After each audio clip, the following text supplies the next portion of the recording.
So for absolute beginners, if you've never even threaded a needle, I'm going to show you exactly how to do that. So you want to get the thread through the eye of the needle and pull it through like so.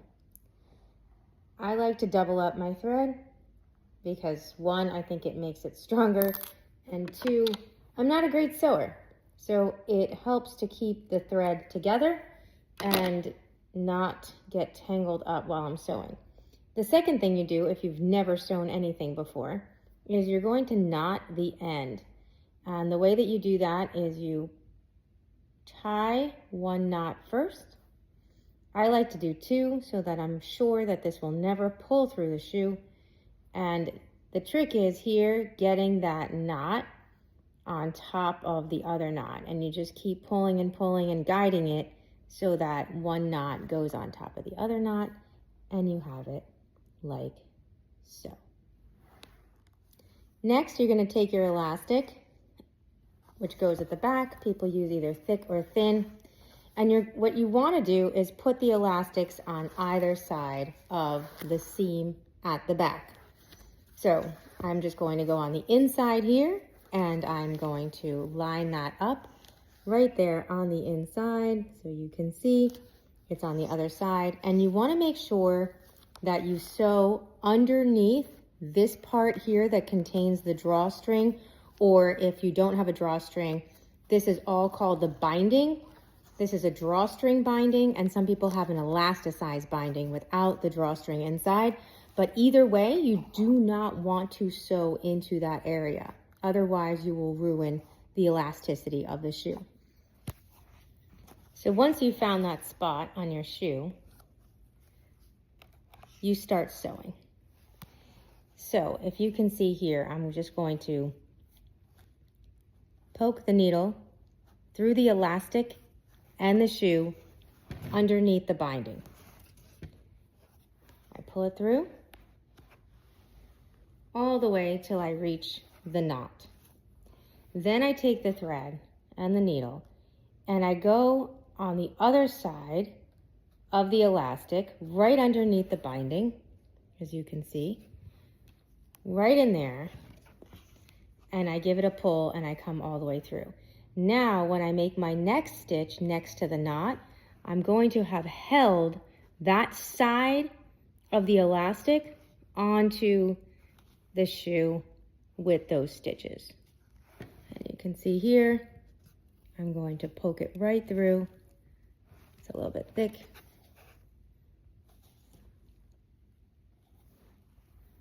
And so I continue to sew in that manner.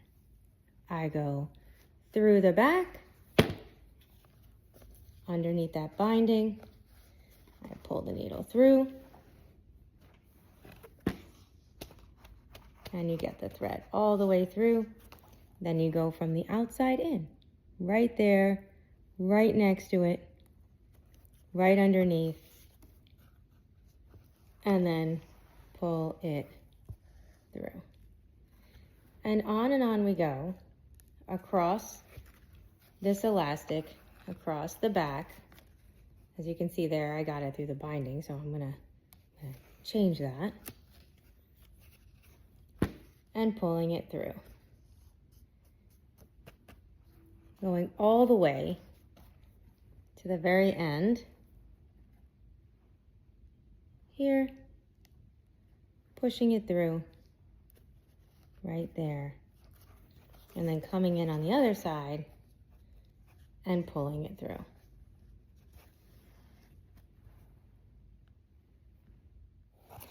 Once I get to the end here, I'm going to do the same thing I did over here, and I'm going to go on the other side of the elastic, through the back, through here, and then my next stitch will attach the elastic on the end to the shoe. So now my ends of my elastics are nice and secure, and they're right there on the shoe.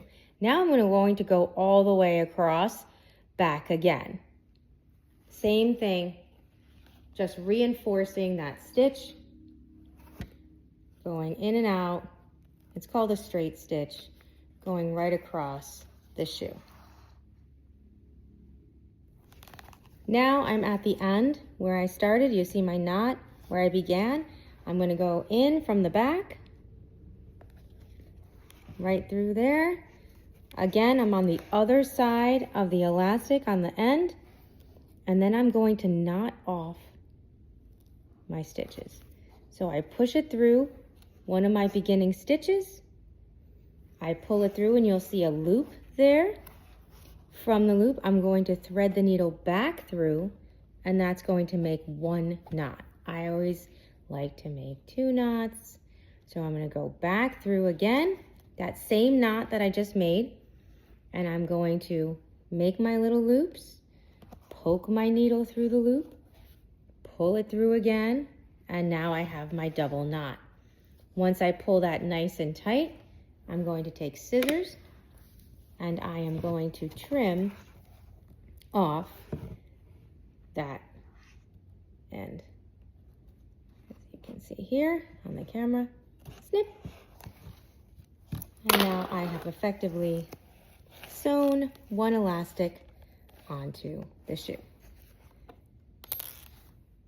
Because point shoe ribbons and elastics tend to fray, what we do is we give them all a little bit of heat, and just quickly we will just burn the edges just like that. And because I am always paranoid, I like to burn the edges of my stitches because they also fray, and I'm worried that they're gonna fall off, so I give them a little burn. And there you have your first stitch of your elastic on your shoe. Once you have measured your elastic around your ankle, after you've sewn that first bit, you have marked it off. You're going to take that marking, you're going to make a loop, just like so. You want to make sure that loop is not twisted, that it's nice and straight, not twisted, and that marking lines up with right underneath the binding where you're going to sew on the other side of the back seam. So you'll make a nice loop that'll go around your ankle, and it will go around and get stitched right here. And then you'll restitch it exactly like you did the first bit. You go back to your needle, tying off the ends, making sure that you have 2 really good knots on top of each other. I'll show it again since we're new. We might have forgotten.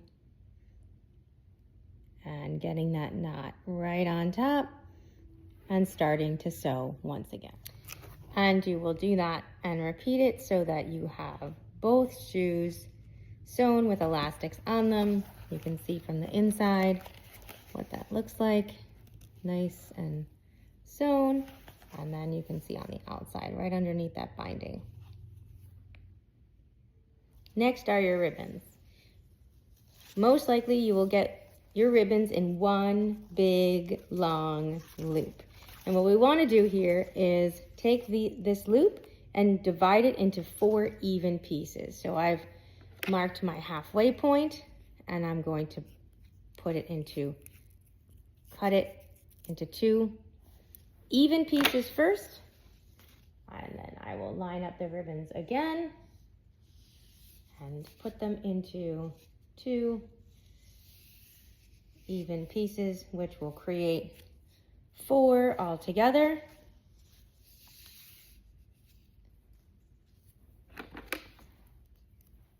And again, just give them a little snip. And then the other set.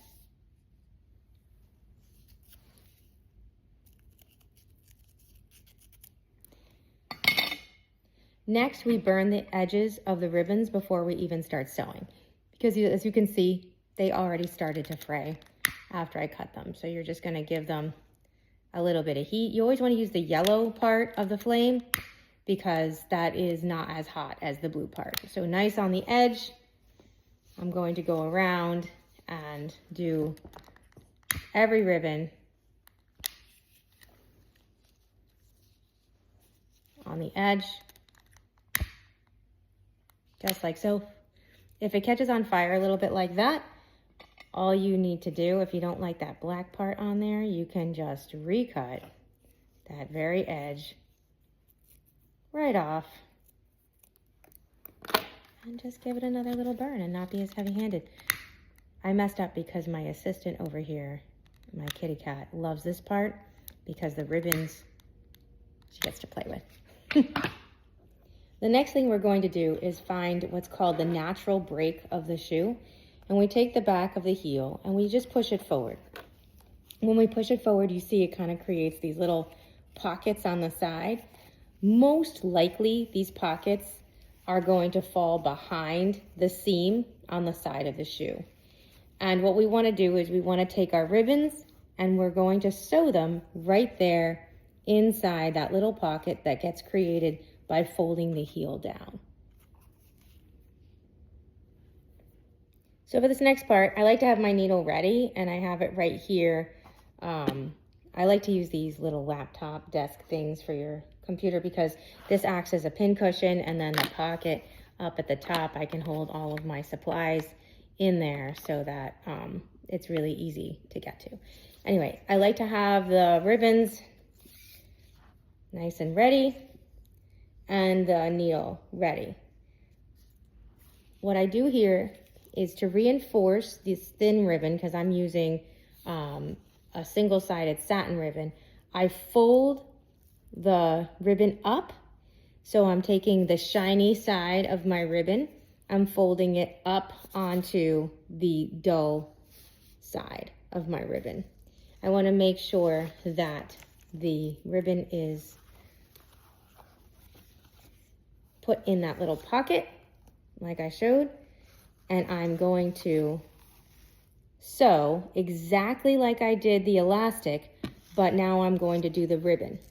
And I have it burned off on the edge. I have the satin side of the ribbon facing out, and I folded it over for reinforcement.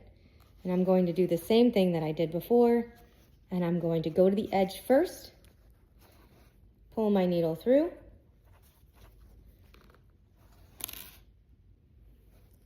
and then pull it back through the other side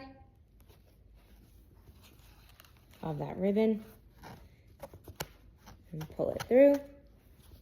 And then you can see I'm going to now catch that side of the ribbon onto the shoe so that I have my first stitch really holding the edge onto the shoe. And you're just going to go ahead and continue sewing straight across under that binding each and every time, all the way across the shoe, straight, pulling it in and out. You can get as meticulous as you like. It's not going to matter. You can't see it from far away. But some people like to be very meticulous, and I respect that. And we continue to go across until we get to the end. Now we're back at this end. I'm going to put it next to that stitch, and I'm going to stitch back across this entire part until I get to the end. Once I've gotten back to the end where I started, I'm going to take the needle just like I did before. I'm going to poke it through on the other side of that ribbon. Pulling it through, I'm going to go back to my first stitch, and I'm going to poke the needle through there so I can knot off the end, putting my needle back through the loop of that and pulling it nice and tight. And again, because I like double knots, I'm going to go back through that same area and get into my little loops and pulling that thread nice and tight. Taking my scissors, snipping it off as close as I can, and taking my lighter, and I'm just going to give a little heat to the tips of the thread. And now you have your first ribbon sewn on there like that. You're going to repeat that directly across on the other side for each of the shoes. 4 ribbons all together. Your final product are 2 shoes with your elastics and ribbons sewn. Everything has been burned on the edges, and you are ready to start breaking them in. Follow our next video on breaking in your pointe shoes for beginner students.